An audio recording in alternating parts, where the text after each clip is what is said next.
Shalom.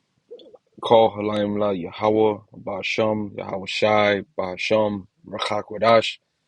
All praises be to the Heavenly Father, whose name is Yahweh, in the name of his only begotten Son, whose name is Yahweh Shai, who the world ignorantly called Jesus. Double honor to the apostles and elders of Great Millstone, who are my spiritual fathers, who taught me the truth according to the Bible, and peace and salutations to the elect of Israel. It's Tawab Pariyah from the Providence, Rhode Island camp. Lord willing, this lesson's edifying, straight to the point.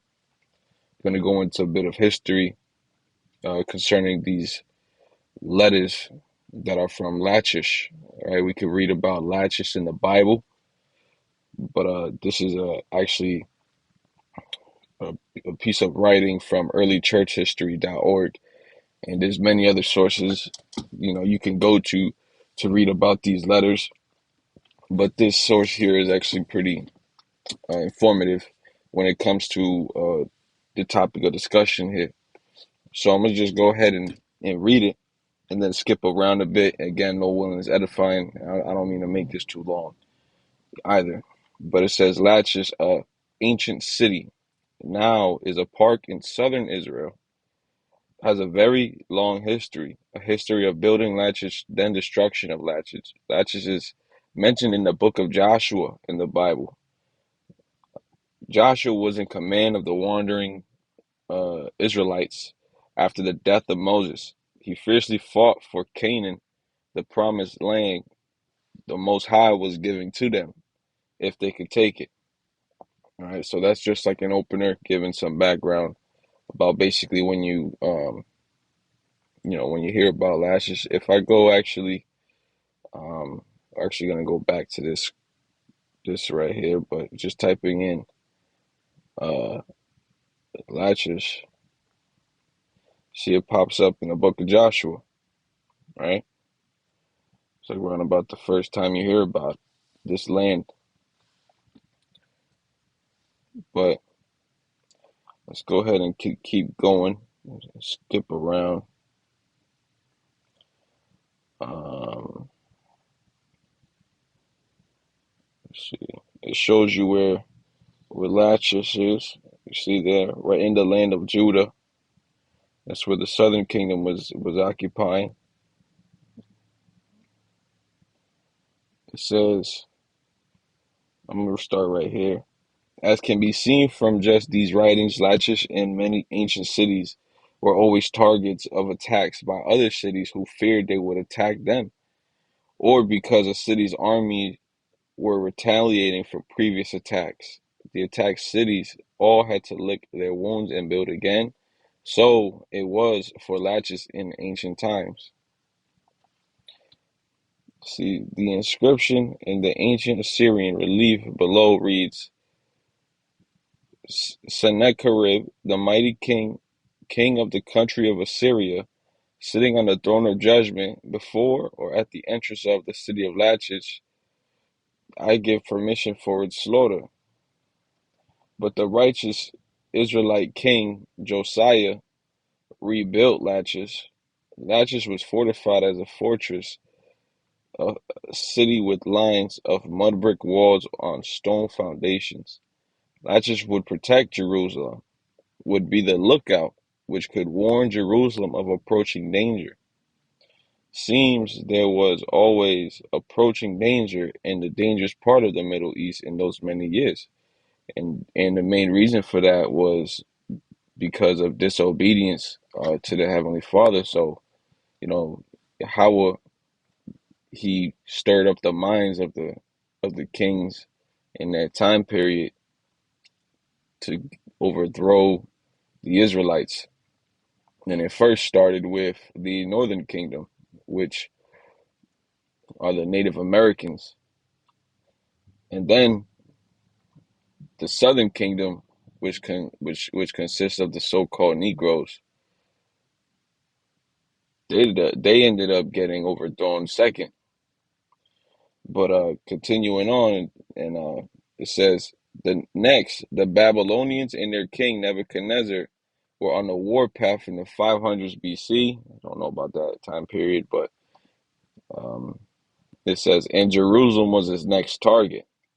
Nebuchadnezzar had to go through Lachish on his way to his target, Jerusalem. When the king of Babylon's army fought against Jerusalem and all the all the cities of Judah that were left against Lachish and Azekah, for only these fortified cities remain of the cities of Judah. And it gives you Jeremiah 34 and 7. So let's go ahead and read that. We'll start a little bit up here. We'll start up top for some context. This is Jeremiah 34 and verse 1. It says, the word which came unto Jeremiah from Yahweh when Nebuchadnezzar, king of Babylon, and all his army, and all the kingdoms of the earth of his dominion, and all the people fought against Jerusalem, and against all the cities thereof, saying, thus saith the Lord, Yahweh, the God of Israel, go and speak to Zedekiah, king of Judah, and tell him, thus saith the Lord Yahweh, behold, I will give this city into the hand of the king of Babylon, and he shall burn it with fire. This is like one of the most important time periods in Israelite history because it ties into the scattering of the Israelites and understanding that the Israelites being scattered gives you a better understanding of who the Gentiles are in the so-called New Testament. Continuing on, it says, and thou shalt not escape out of his hand, but shall be taken and delivered into his hand, and thine eyes shall behold the eyes of the king of Babylon, and he shall speak with thee mouth to mouth, and thou shalt go to Babylon. All that means is that they're going to be speaking face to face.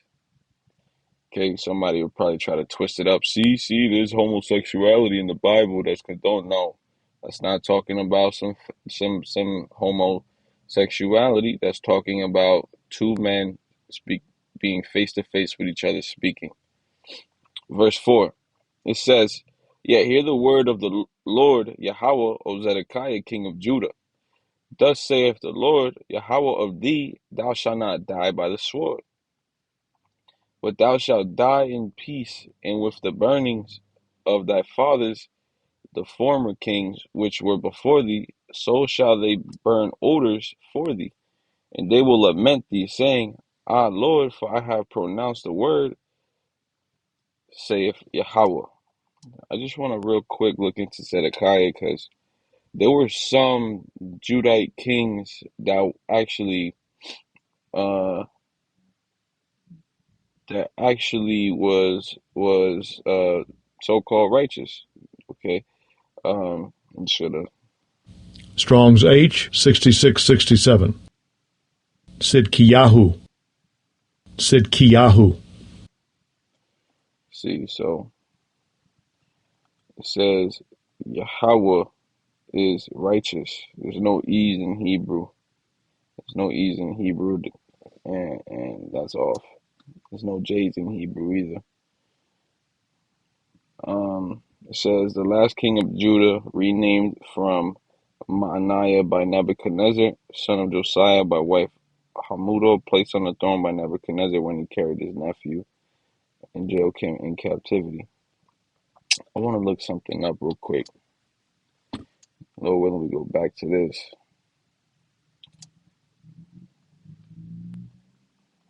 Righteous kings of Judah. The good kings of Judah. So it starts, see here. Let's see.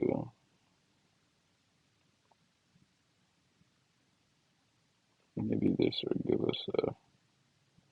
I'm just clicking a random source. I just want to do a quick search because they weren't all wicked.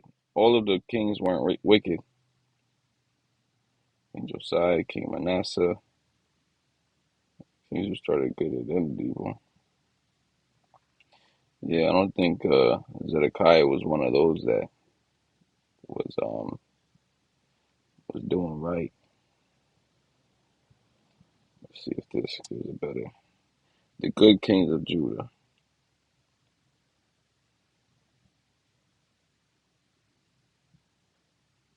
Yeah, nah. See, there's a lot of.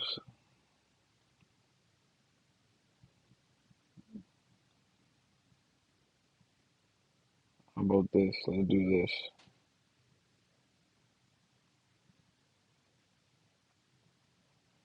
Was Zedekiah one of the?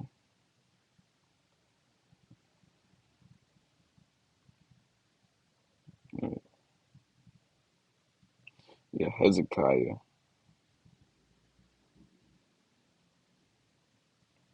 Let's just do Wikipedia. I don't really like this source, but we'll use it. Um, let's see.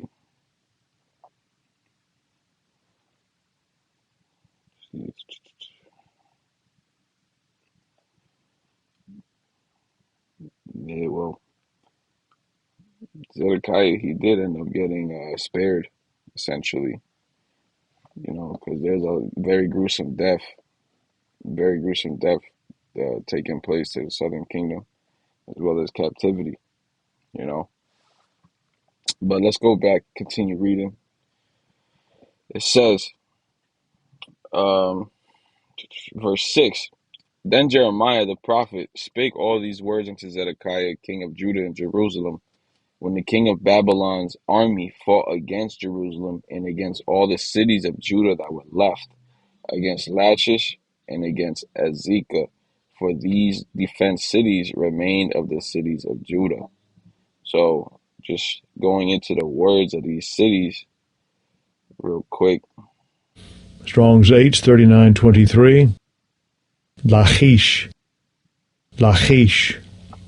All right, it says a city lying south of Jerusalem. Man, this is when it gets crazy. A city lying south of Jerusalem on the borders of Simeon, and which belonged to the Amorites until conquered by Joshua and allotted to Judah.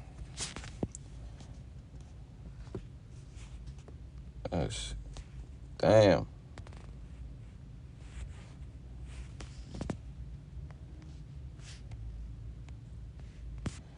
All right. So these are the letters. These are some stuff from a textbook of Aramaic Ostraka from Idumea. All right. And real quick, what I want to do is I want to. Low one just doesn't mess everything up. Let's go back to Wikipedia real quick. So you see, Wikipedia actually lets us know as well. But check this out.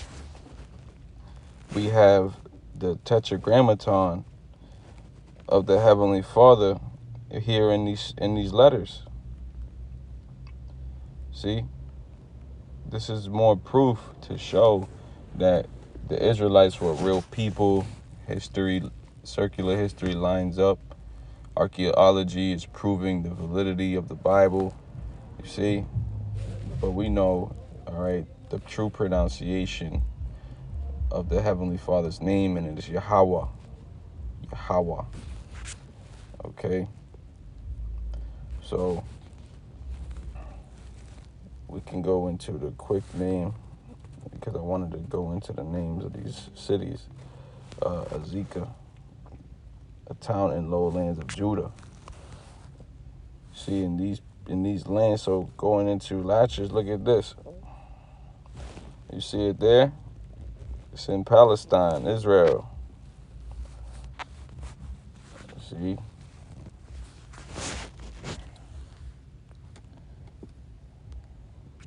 Let me and then looking up Azekah on the map.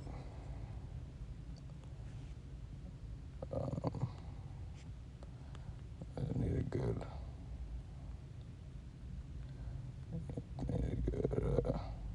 Oh, yep, this is not bad. So you got Lachish right here. So this is in the land of Palestine, or land of Israel. Lachish and then Azekah up there, next to Gath. All right. See where Ezekiel right next to Jerusalem by the Gaza Strip. You see Ashkelon, Jericho, Bethlehem, the city where Yahushua was born, the city where David was born. Okay. But, like I said, I just wanted to bring this out. Lord willing, this is edifying. Shalom.